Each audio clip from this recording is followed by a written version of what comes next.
ورحمۃ اللہ وبرکاتہ۔ الحمد للہ وکفى وسلام علی عباده الذین اصطفى، اما بعد فاعوذ باللہ من الشیطان الرجیم، بسم اللہ الرحمن الرحیم۔ والسابقون الأولون من المهاجرين والأنصار والذين اتبعوهم بإحسان رضي الله عنهم ورضوا عنه وأعد لهم جنات تجري تحتها الأنهار خالدين فيها ذلك الفوز العظيم۔ بزرگان محترم اور برادران عزیز، آپ حضرات کے سامنے سورہ توبہ کی آیت نمبر 100 تلاوت کی گئی ہے۔ اس آیت مبارکہ میں اللہ تبارک و تعالی نے حضرات صحابہ اکرام کا ذکر فرمایا ہے، مہاجرین اور انصار کا، اور ان کے بعد آنے والوں کا ذکر کیا ہے جو ان صحابہ کی اتباع کرتے ہیں۔ اللہ تعالیٰ نے ان صحابہ کے لیے اپنی رضا کا ذکر فرمایا اور جنت کا ذکر فرمایا ہے۔ تو صحابہ اکرام بہت بڑی جماعت ہے، عظیم جماعت ہے، جن کے واسطے سے یہ دین ہمیں ملا ہے۔ قرآن کی تعلیمات اور قرآن ہمیں ملا ہے، رسول اللہ صلی اللہ علیہ وسلم کی احادیث اور آپ کی سنتیں ہمیں ملی ہے۔ تو ان صحابہ کے کچھ حقوق ہیں ہم پر۔ تو آج آپ کے سامنے صحابہ اکرام کے حقوق کو بیان کیا جائے گا کہ امت پر صحابہ کے کیا حقوق ہیں، اور ان سے متعلق ہمارا کیا عقیدہ ہے۔ لیکن اس سے پہلے یہ جاننا بھی ضروری ہے کہ اللہ کے رسول صلی اللہ علیہ وسلم کے ہم پر کیا حقوق ہے، اس لیے کہ اللہ کے رسول صلی اللہ علیہ وسلم کے ذریعے یہ دین ہم تک پہنچا ہے، ہم ان پر ایمان رکھتے ہیں۔ اور اس سے پہلے یہ جاننا بھی ضروری ہے کہ اللہ کے ہم پر کیا حقوق ہے، اس لیے کہ اللہ ہمارا رب ہے، ہمارا خالق ہے، ہمارا رازق ہے، جس نے ہمیں پیدا کیا ہے، زندگی ہمیں دی ہے اس اللہ نے۔ تو بندے کو یہ معلوم ہونا چاہیے کہ اس اللہ کا جو ہمارا خالق، رازق اور مالک ہے، اس اللہ کے مجھ پر کیا حقوق ہے، میں حق ادا کروں، اللہ کے حقوق ادا کروں اور اللہ کا صحیح بندہ بنوں۔ تو سب سے پہلے ہمیں یہ معلوم ہونا چاہیے کہ اللہ تبارک و تعالی کے بندوں پر کیا حقوق ہے۔ حدیث میں آتا ہے، رسول کریم صلی اللہ علیہ وسلم نے حضرت معاذ بن جبل رضی اللہ تعالی عنہ سے ایک مرتبہ ارشاد فرمایا، وہ آپ کے ردیف تھے، سواری پر آپ کے ساتھ پیچھے سوار تھے۔ آپ نے فرمایا، اے معاذ، تمہیں معلوم ہے کہ اللہ کے بندوں پر کیا حقوق ہے، اور بندوں کے اللہ پر کیا حق ہے؟ تو حضرت معاذ نے کہا، اللہ و رسول عالم، اللہ اور اس کا رسول ہی زیادہ جانتے ہیں۔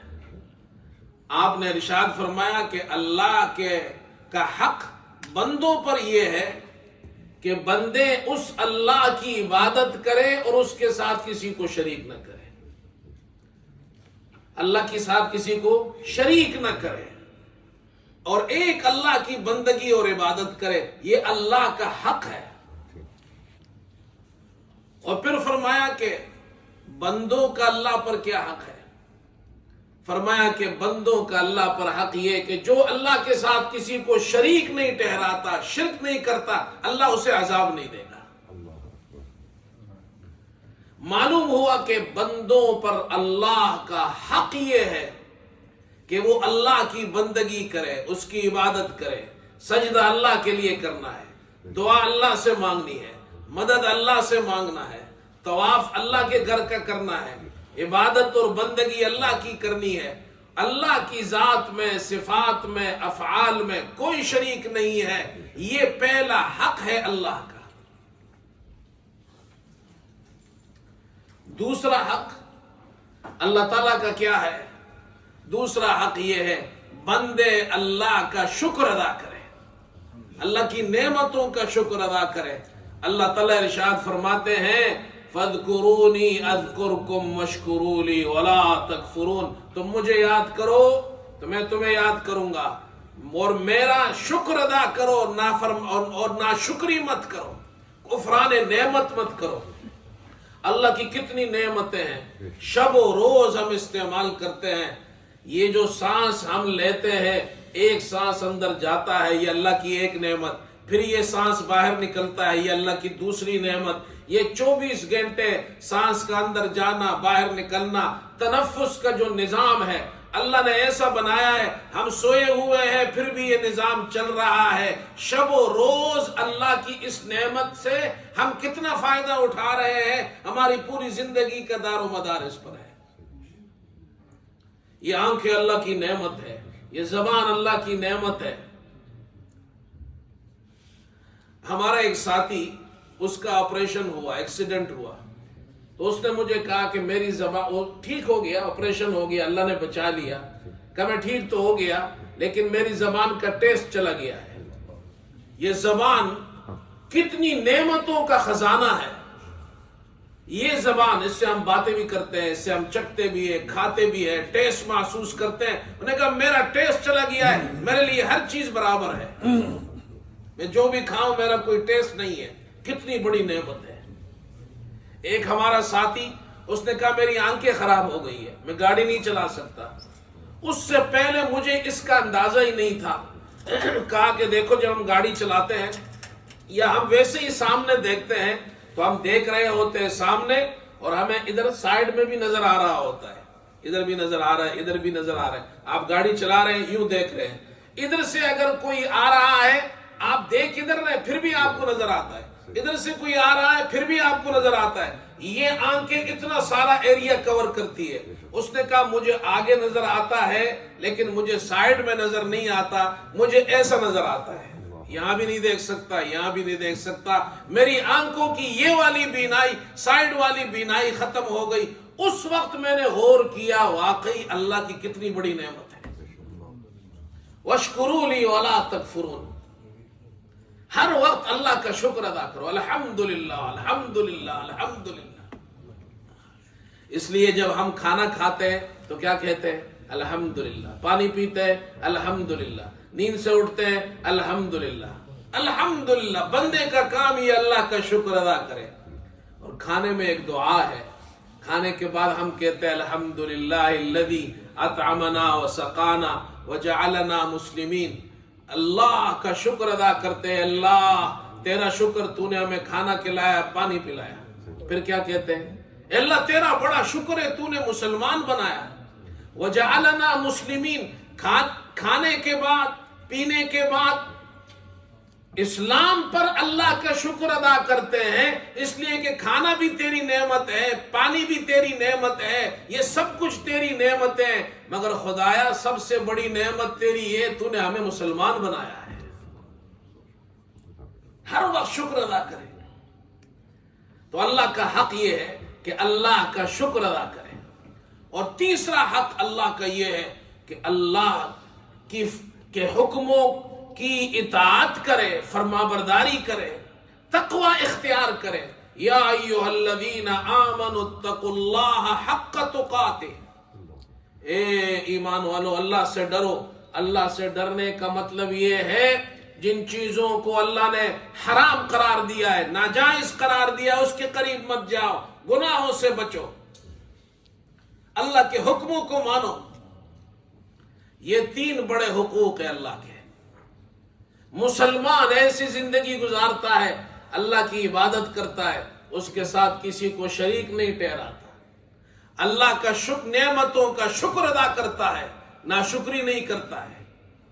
وہ ڈرتا ہے، تقوی اختیار کرتا ہے، جن چیزوں کو اللہ نے منع کیا ہے ان چیزوں کے قریب نہیں جاتا۔ شراب حرام ہے، زنا حرام ہے، جوا حرام ہے، سود حرام ہے، ہاں دروغ گوئی حرام ہے، یہ ساری جتنی چیزیں اللہ نے منع کی اس کے قریب نہیں جاتا۔ یہ ہے مسلمان کی شان۔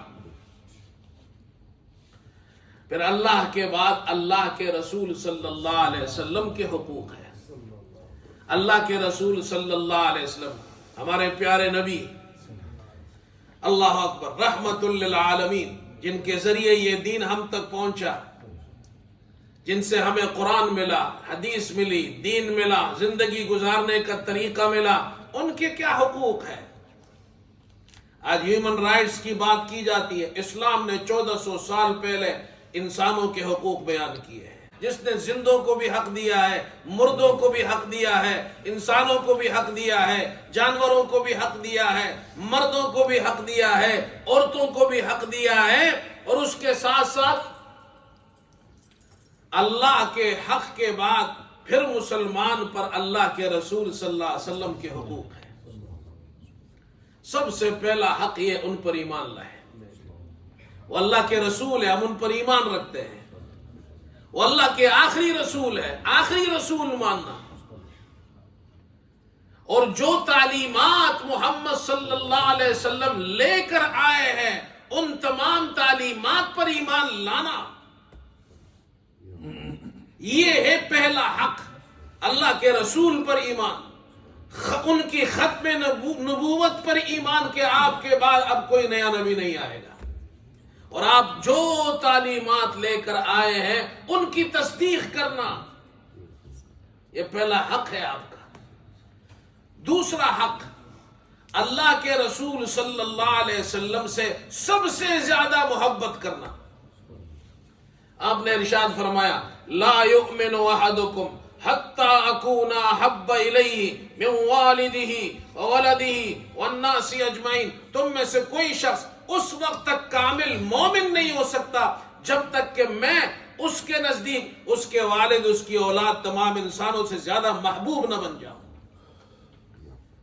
علماء نے لکھا ہے اس حدیث میں اللہ نے 3 درجات بیان کیے، والد کی محبت بڑوں کی محبت ہے، اولاد کی محبت چھوٹوں کی محبت ہے، انسانوں کی محبت اور ہم پلہ لوگوں کی محبت ہے۔ دنیا میں انسان 3 قسم کے لوگوں سے محبت کرتا ہے، اپنے سے بڑوں سے، چھوٹوں سے، اپنے برابر کے لوگوں سے۔ دنیا میں 3 قسم کی محبتیں ہوتی ہیں۔ قربان جائیے، اللہ کے رسول صلی اللہ علیہ وسلم وہ ہستی ہے پوری دنیا میں جن سے ایسی محبت کی جاتی ہے جو دنیا میں کسی سے نہیں ہو سکتی ہے، والد سے بھی زیادہ، اولاد سے بھی زیادہ، انسانوں سے بھی زیادہ۔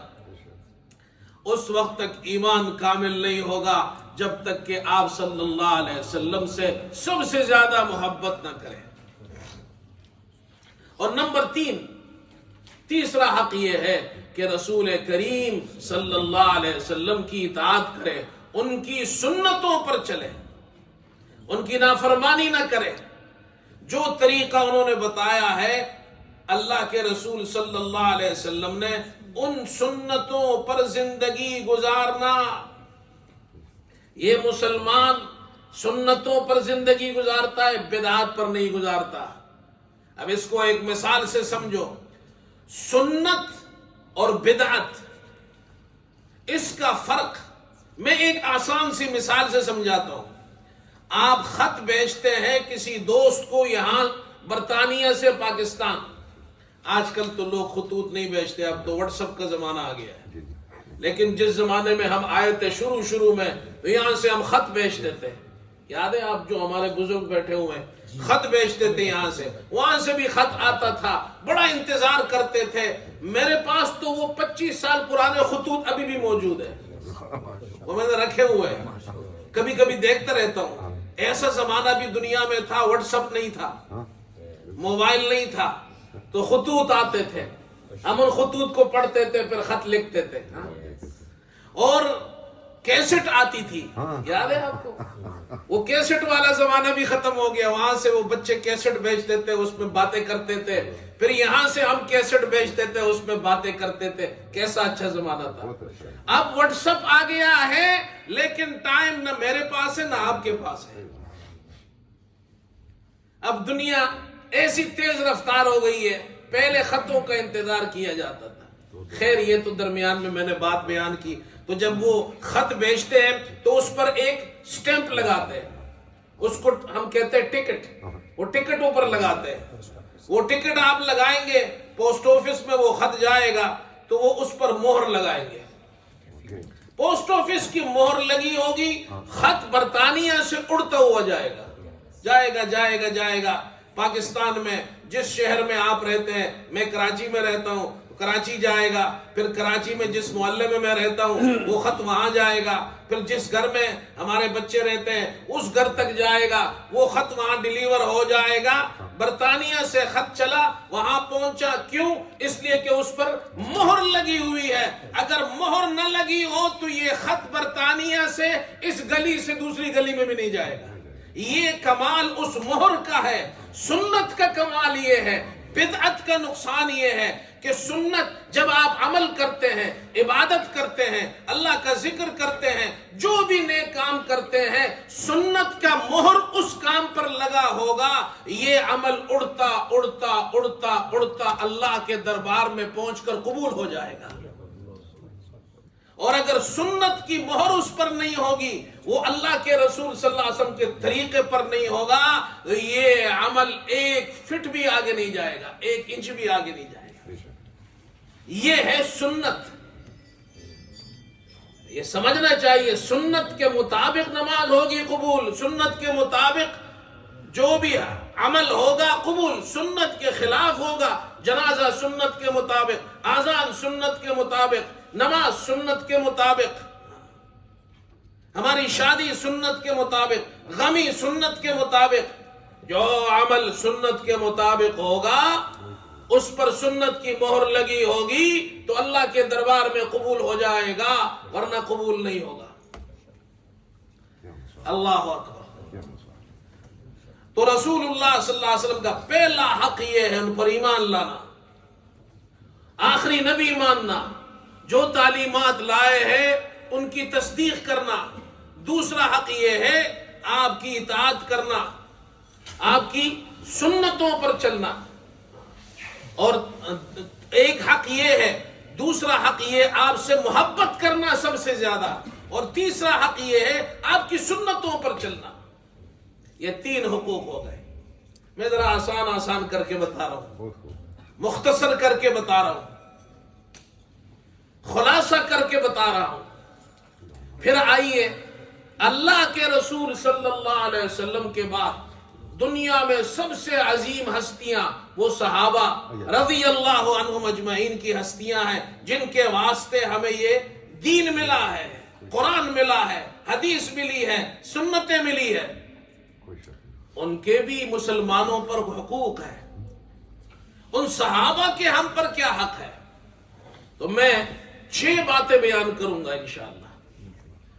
3 صحابہ اکرام کے مسلمانوں پر 3 حقوق ہیں، بڑے بڑے. مختصر وقت ہے اس لیے خلاصتاً بیان کر رہا ہوں. اور 3 عقائد ہیں مسلمانوں کے صحابہ کے حوالے سے. یہ 6 نمبر ہو گئے. بس یہ 6 نمبر آپ کو یاد کرنے ہیں. یہ جماعت والے بھی آئے ہمارے ساتھی، اللہ ان کو جزائے خیر دے، یہ بھی 6 نمبر بیان کرتے ہیں. کل بھی درس میں نے ان کو 6 نمبر بیان کیے، مشورے کے 6 نمبر. آج صحابہ اکرام سے متعلق 6 نمبر، 6 نمبر.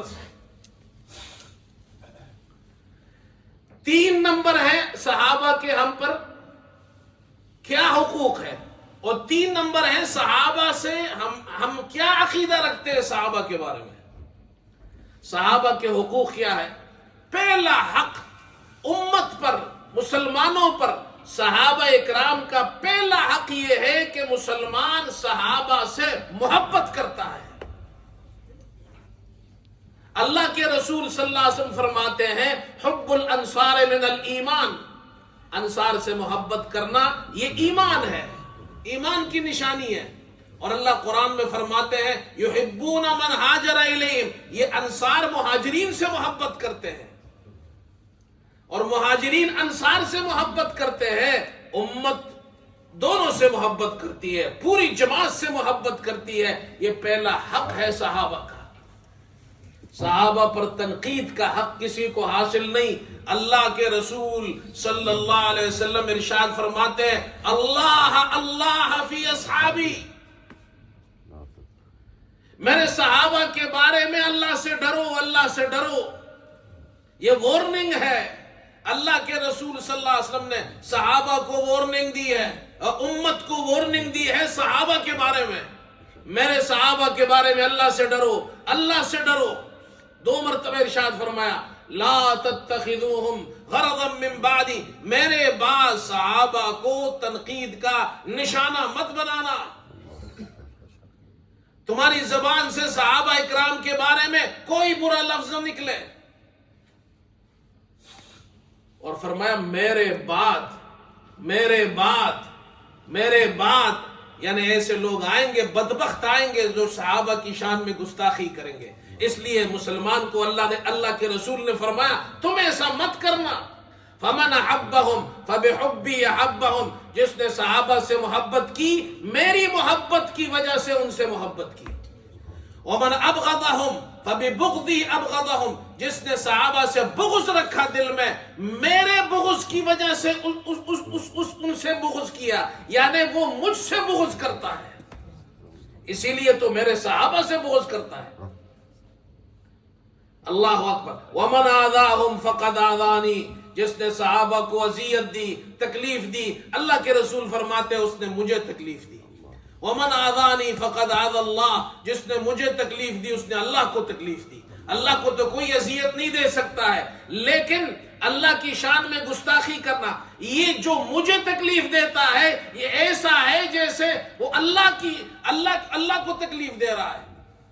ومن آذى اللہ یوشک ان یاخذہ، جس نے اللہ کو تکلیف دی قریب اللہ اسے عذاب میں پکڑ لے گا، اللہ اسے عذاب میں ڈالے گا. صحابہ کی تنقید کا انجام یہ ہے کہ وہ شخص اللہ کی عذاب میں گرفتار ہوگا. پہلا حق یہ صحابہ سے محبت کرنا ہے. دوسرا حق صحابہ اکرام کا دوسرا حق کیا ہے؟ دوسرا حق یہ ہے کہ صحابہ اکرام کی اتباع کرنی ہے، ان کی پیروی کرنی ہے. اس لیے صحابہ جب دنیا سے چلے گئے ان کے بعد جو دوسری جماعت ہے ان کو کیا کہتے ہیں؟ تابعین. ان کے بعد جو جماعت ہے ان کو کیا کہتے ہیں؟ ہم لوگ کہتے ہیں تبع تابعین، اتباع التابعین. تابعین کا کیا مطلب ہے؟ فالوورز. اس لیے ان کو تابعین کہتے ہیں. یہ صحابہ کے پیچھے چلنے والے ہیں، اور جو ان کے بعد آئے وہ ان کے فالوورز، پھر اس کے بعد جو آئے وہ ان کے فالوورز. قیامت تک جتنے لوگ آئیں گے سب فالوورز ہیں صحابہ کے. صحابہ فالوورز ہیں رسول اللہ کے صلی اللہ علیہ وسلم.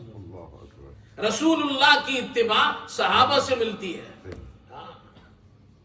قرآن کریم کی آیت کریمہ ہے، فرمایا والسابقون الاولون من المہاجرین والانصار والذین اتبعوهم بإحسان رضی اللہ عنہم ورضوا عنہ.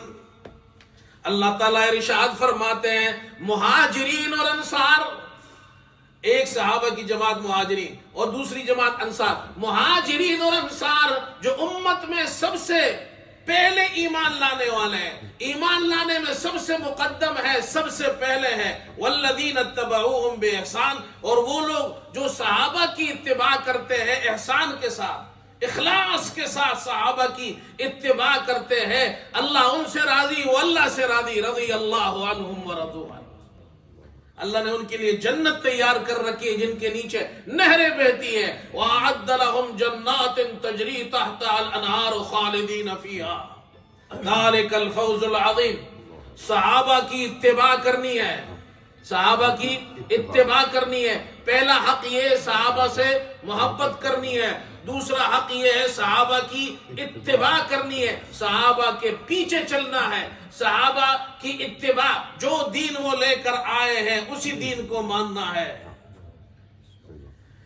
حضرت تھانوی رحمت اللہ علیہ فرماتے ہیں، اللہ اکبر، عجیب مثال دیتے ہیں. وہ فرماتے ہیں کہ صحابہ اکرام کے پیچھے چلنا، صحابہ اکرام کی پیروی کرنا، اتباع کرنا، اس کی مثال ایسی ہے، ریل گاڑی کو دیکھو، ریل ایک انجن آگے ہے، اس کے پیچھے ڈبے لگے ہوئے ہیں، ڈبے لگے ہوئے ہیں، 20 ڈبے لگے ہوئے ہیں، 25 ڈبے، 40 ڈبے۔ جب ہم کراچی میں ہوتے تھے تو وہاں ریل کی پٹری کے پاس کبھی کبھی جاتے تھے، پھاٹک بند ہو جاتا تھا تو مال گاڑی ہم کہتے ہیں، وہ مال گاڑی جب گزرتی تھی وہ ڈبے ڈبے ڈبے ڈبے ختم ہی نہیں ہوتے تھے، کھڑے رہتے تھے، ڈبے ہی ڈبے، ڈبے ہی ڈبے۔ انجن آگے ہے، پیچھے 50 ڈبے لگے ہوئے ہیں، ڈبے ہی ڈبے ہیں، اگر وہ انجن ہٹا دو تو ایک ڈبہ بھی نہیں چل سکتا ہے۔ چل سکتا ہے؟ نہیں چل سکتا ہے۔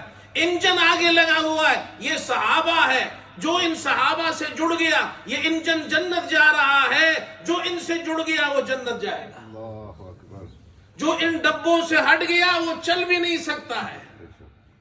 حضرت تھانوی رحمت اللہ علیہ کتنی اچھی مثال دیتے ہیں، اللہ اکبر۔ اور ایک بات یاد رکھو، صحابہ اکرام کے درمیان جو اختلاف ہوا ہے، صحابہ معصوم نہیں ہے، معصوم صرف انبیاء کی ذات ہے، لیکن صحابہ محفوظ ہے۔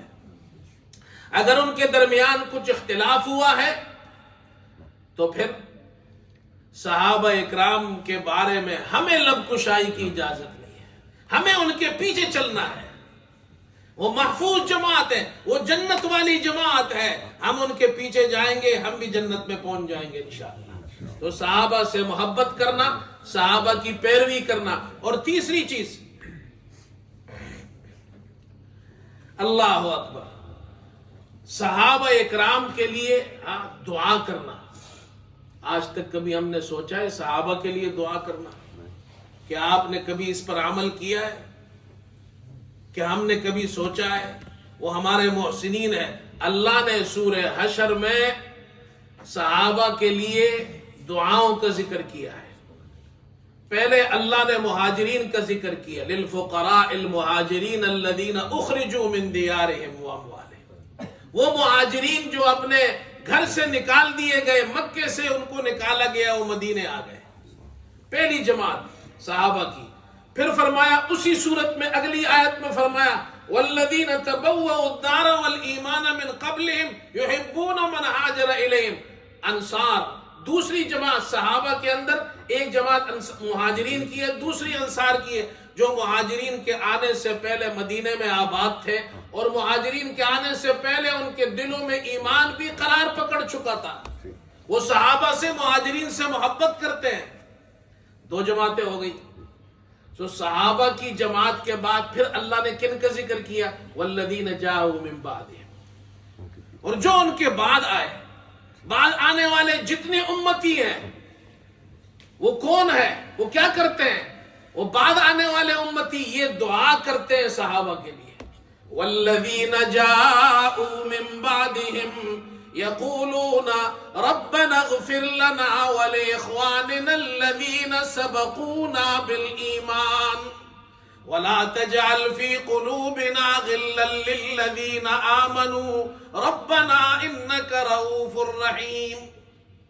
بعد میں آنے والے جتنے مسلمان ہیں وہ صحابہ مہاجرین اور انصار کے لیے دعا کرتے ہیں، اللہ ہمیں بھی بخش دے، ہمارے بھائیوں کو بھی بخش دے جو ہم سے پہلے ایمان لائے، اور ہمارے دلوں میں اے اللہ ان ایمان والوں کے لیے کوئی کینہ نہ رکھنا، ہمارے دل بالکل صاف ہو، صحابہ کی محبت سے لبریز ہو، صحابہ کے لیے دل میں کوئی کینہ بغض نہ ہو۔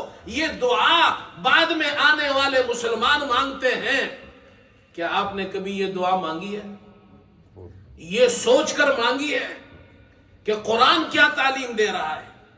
قرآن کہتے ہیں ان کے لیے دعا کرو، اللہ ہمیں بھی بخش دے، ان کو بھی بخش دے، ہمارے دلوں میں کینہ نہ رکھنا۔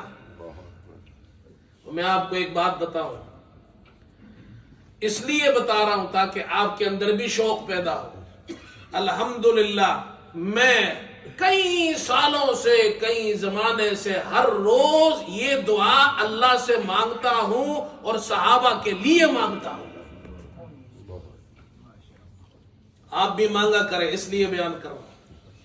ربنا اغفر لنا ولإخواننا الذين سبقونا بالإيمان وَلَا تَجْعَلْ فِي قُلُوبِنَا غِلًّا لِّلَّذِينَ آمَنُوا رَبَّنَا إِنَّكَ رَءُوفٌ رَحِيمٌ۔ اللہ صحابہ کی محبت ہمیشہ دلوں میں رکھے گا، دل کو صحابہ کی محبت سے لبریز کر دے گا۔ یہ دعا ہر روز مانگا کرو۔ پھر آگے چلتے ہیں۔ یہ تو صحابہ اکرام کے 3 حقوق میں نے بیان کیے۔ اب صحابہ کے بارے میں ہمارے 3 عقائد ہیں، لیکن وقت نہیں ہے، اس لیے میں اگلے جمعے کو بیان کروں گا انشاءاللہ، اللہ نے وقت دیا، کیونکہ وہ تفصیلی ہے۔ خلاصہ بیان کر دیتا ہوں اس کا، تفصیل اگلے جمعے بیان کروں گا۔ پہلا حق صحابہ کے بارے میں مسلمان کا، پہلا عقیدہ ہمارے کیا عقائد ہے صحابہ کے بارے میں، یہ مسلمان کو معلوم ہونا چاہیے۔ انشاءاللہ تفصیل اگلے جمعے میں بیان کروں گا، اس لیے کہ اب وقت نہیں ہے، 4-5 منٹ رہ گئے۔ کتنے منٹ رہ گئے؟ 5 منٹ میں تو نہیں بیان ہو سکتے۔ خلاصہ میں اس کا مختصراً بیان کر دیتا ہوں، انشاءاللہ تفصیل اگلے جمعے میں بیان کروں گے۔ جماعت والے ساتھی آئے، یہ تو اگلے جمعے میں نہیں ہوں گے۔ پہلا عقیدہ ہمارا کیا ہے صحابہ کے بارے میں؟ ہمارا پہلا عقیدہ صحابہ کے بارے میں یہ، الصحابۃ کلہم عدول، تمام صحابہ 1 لاکھ سے زائد صحابہ ہے۔ بعض میں روایات میں آتا ہے 1,24,000 یا اس سے بھی زیادہ ہے، 1 لاکھ سے زیادہ ہے، جنہوں نے رسول اللہ صلی اللہ علیہ وسلم کے ساتھ حجۃ الوداع ادا کیا۔ اور وہ تمام صحابہ، ان کے بارے میں مسلمانوں کا اجماعی عقیدہ یہ ہے، الصحابۃ کلہم عدول، تمام کے تمام صحابہ سب کے سب یہ عادل ہے۔ انہوں نے رسول اللہ صلی اللہ علیہ وسلم کا دین آگے پہنچایا ہے، مخلص ہے، وہ عادل ہے۔ یہ پہلا عقیدہ ہے، یہ ہمیں سمجھنا ہے۔ دوسرا عقیدہ صحابہ اکرام کے بارے میں ہمارا کیا ہے؟ کتنے مسلمان ہیں ان کو نہیں معلوم، اور یہ میں اس لیے بیان کرتا ہوں کہ فتنوں کا زمانہ ہے۔ لوگ آج صحابہ سے مسلمانوں کا رشتہ توڑ رہے ہیں، اور ہمیں صحابہ سے مسلمانوں کا رشتہ جوڑنا ہے۔ رسول اللہ نے صلی اللہ علیہ وسلم نے امت کا صحابہ سے رشتہ جوڑا ہے، امت کو حکم دیا ہے، اللہ نے جوڑا ہے، تم صحابہ کے پیچھے چلو۔ پہلا عقیدہ یہ تمام صحابہ عادل ہے۔ دوسرا عقیدہ یہ تمام صحابہ جنتی ہے، تمام صحابہ جنتی اور اللہ ان سے راضی ہے۔ یہ پکا عقیدہ دل میں رکھے۔ آج کل ایسے لوگ ملیں گے آپ کو جو خود بھی گمراہ ہیں، دوسروں کو بھی گمراہ کرتے ہیں۔ قرآن میں اللہ نے صاف طور پر کہا ہے وَكُلًّا وَعَدَ اللَّهُ الْحُسْنَى، اللہ نے تمام صحابہ سے جنت کا وعدہ کیا ہے۔ تفصیل انشاءاللہ اگلے جمعے میں۔ تیسرا عقیدہ صحابہ اکرام کے بارے میں وہ یہ ہے کہ جو صحابہ کے درمیان اختلافات ہوئے ہیں اس کو ہم مشاجرت کہتے ہیں، مشاجرت، اس کو ہم جھگڑا بھی نہیں کہتے، اس کو ہم جنگ بھی نہیں کہتے، اس کو ہم اختلاف بھی نہیں کہتے۔ ہم صحابہ کا اتنا احترام کرتے ہیں، ہم کہتے ہیں وہ مشاجرت ہے۔ مشاجرت درخت کی ٹہنیاں آپس میں ایک دوسرے کے ساتھ گھس جاتی ہے، اس کو مشاجرت کہتے ہیں، لیکن اس کا روٹ وہ ایک ہی ہے، نیچے ہے۔ اس مشاجرت جو صحابہ کے درمیان ہوا، ہمارا کیا عقیدہ ہے؟ ہمارا عقیدہ یہ ہے کف اللسان، زبان کو روکنا۔ ہمیں کوئی حق حاصل نہیں ہے کہ ہم اس پر کوئی تبصرہ کرے، کوئی تنقید کرے، کسی صحابی کی شان میں نازیبہ گفتگو کرے، ہمیں اس کا حق حاصل نہیں ہے۔ ایک مثال دیتا ہوں میں اس کی، بلکہ اس کی مثال حضرت تھانوی رحمت اللہ علیہ نے دی ہے، بڑی خوبصورت مثال دی ہے۔ حضرت تھانوی رحمت اللہ علیہ تو کمال کے آدمی تھے، میں اکثر آپ کو ان کی باتیں سناتا رہتا ہوں۔ اور میں حضرت تھانوی رحمت اللہ علیہ کو بہت پڑھتا ہوں، زمانہ طالب علمی سے میں حضرت تھانوی رحمت اللہ علیہ کو پڑھتا ہوں، ان کی کتابیں پڑھتا ہوں، آج تک پڑھتا ہوں۔ آپ بھی پڑھا کریں، ان کی جو کتابیں بشتی زیور وہ گھر میں رکھے، وہ عورتوں کے لیے بھی مفید ہے اور مردوں کے لیے بھی مفید ہے۔